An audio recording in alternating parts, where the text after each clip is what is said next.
कहानी का शीर्षक पहचान की तलाश भूमिका। यह कहानी झारखंड, पश्चिम बंगाल और उड़ीसा की सीमाओं पर बसे एक छोटे से गांव बिरसी टोला की है, जहां कुदमी समुदाय या जिसे कुछ लोग कुड़मी भी कहते हैं, वर्षों से खेतों में हाल चलाते हुए पर्व त्योहारों को मनाते हुए अपनी संस्कृति को जिंदा रखे हुए हैं। लेकिन हाल के वर्षों में उनकी आदिवासी शेड्यूल ट्राइब पहचान को लेकर गहरा विवाद खड़ा हो गया है।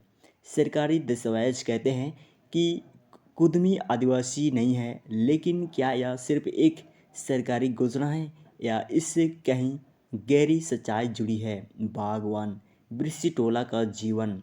बिरसी टोला के लोग शांत, परिश्रमी और प्रकृति से गहराई से जुड़े हुए हैं।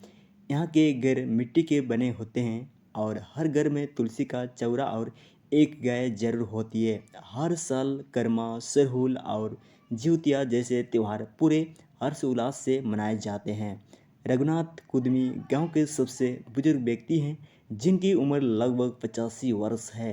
वे आज भी रोज सुबह उठकर महुए के पेड़ के नीचे पूजा करते हैं। उनके अनुसार, हम तो बचपन से यही जानते आए हैं कि हम जंगलों के लोग हैं, धरती माता के बेटे हैं।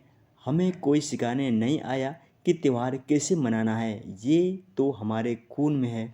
भाग दो, इतिहास की परतें। एक दिन गांव के स्कूल में एक सभा हुई, जिसमें कुछ सरकारी अधिकारी आए और कहा, कुदमी समुदाय अनुसूची जनजाति शेड्यूल ट्राइब में शामिल नहीं है। आप ओबीसी अदर बैकवर्ड क्लास में आते हैं। गांव में कलवाली मच गई। बच्चों को स्कूलों में छात्रवृत्तियां मिलनी बंद हो गई, युवाओं की नौकरियां रुक गई और सबसे बड़ी बात, पहचान पर सवाल उठ गया। रघुनाथ बाबू को यह सुनकर बहुत दुख हुआ। उन्होंने अपनी पुरानी संद खोली, जिसमें उनके दादा के समय के कुछ सरकारी कागज थे। उसमें स्पष्ट लिखा था, ट्राइब कुदमी महातो। यह कागज ब्रिटिश काल के ज़माने का था। भाग 3, पहचान की राजनीति। सच्चाई यह थी कि कुदमी समुदाय को ब्रिटिश शासन के समय ट्राइब के तौर पर सूचीबद्ध किया गया था और आज़ादी के बाद भी कई वर्षों तक वे आदिवासी माने जाते रहे। लेकिन 1950 के बाद भारत सरकार की एक पुनर्वलोकन प्रक्रिया में उन्हें एसटी सूची से हटा दिया गया। अब सवाल था, क्यों? कुछ इतिहासकारों का कहना है, कुदमी समाज ने आर्य और द्रविड़ सभ्यताओं से कुछ सामाजिक व्यवहार अपनाए, जैसे पूजा पाठ में ब्राह्मणों की भूमिका, विवाह में पंडितों का आना जाना आदि। इस वजह से उन्हें आदिवासी की परिभाषा से बाहर कर दिया गया। लेकिन कुदमी लोगों का तर्क था, सिर्फ पूजा का तरीका बदल जाने से क्या कोई अपनी जड़ें भूल जाता है? हम आज भी जंगलों में अपने पूर्वजों की पूजा करते हैं, प्रकृति के साथ जीते हैं और हमारी बोली, रीति रिवाज, खान पान सब कुछ आदिवासी जैसा है। भाग 4, संघर्ष की चिंगारी। 2018 के बाद से कुदमी समुदाय ने कई बार रेल रोको आंदोलन, रैलियां और जनसभाएं की। उनका केवल एक ही मांग थी, हमें फिर से एसटी में शामिल किया जाए। बिरसी टोला के युवा जैसे रमेश, सविता और बिरजू इस आंदोलन में सबसे आगे थे। उन्होंने सोशल मीडिया, यूट्यूब और लेखों के माध्यम से अपने समुदाय की ऐतिहासिक और सांस्कृतिक जड़ों को सामने लाया। लेकिन सरकार का जवाब आज भी साफ नहीं था। भाग 5, पहचान का सवाल। रघुनाथ बाबू एक दिन चुपचाप मंदिर के पास बैठे थे।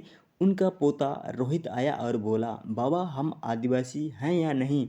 रघुनाथ बाबू ने उसकी आंखों में देखा और बोले, बेटा अगर आदिवासी होने का मतलब है धरती से प्यार करना, जंगलों को माता मानना, अपने पूर्वजों की पूजा करना, तो हम आज भी आदिवासी हैं। लेकिन अगर कोई कागज़ पर नाम लिखने से ही पहचान मिलती है, तो वो पहचान अधूरी है। उपसंहार, कुदमी आदिवासी नहीं है यह एक सरकारी कथन है, लेकिन यह कथन उस इतिहास, उस संस्कृति, उस जीवन पद्धति को टुटला नहीं जा सकता जो कुदमी समाज ने पीढ़ियों से जिया है।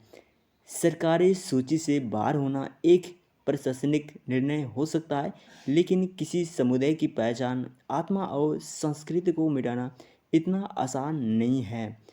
पहचान सिर्फ कागज़ों में नहीं होती, वह दिल, भाषा, संस्कृति और ज़मीन से जुड़ी होती है। एक संदेश, हर समुदाय को अपनी पहचान पाने का अधिकार है और वह अधिकार उसे उसकी जड़ों से, ना कि राजनीतिक निर्णय से मिलना चाहिए। तो दोस्तों, आज का वीडियो कैसे लगा ज़रूर कमेंट करके बताइएगा। चैनल पर नए हैं तो चैनल को ज़रूर सब्सक्राइब करके हमें मोटिवेट कीजिएगा। तो हम लोग अगला वीडियो पर मिलते हैं। इस तरह का वीडियो देखने के लिए इस चैनल को ज़रूर सब्सक्राइब करके रखिएगा।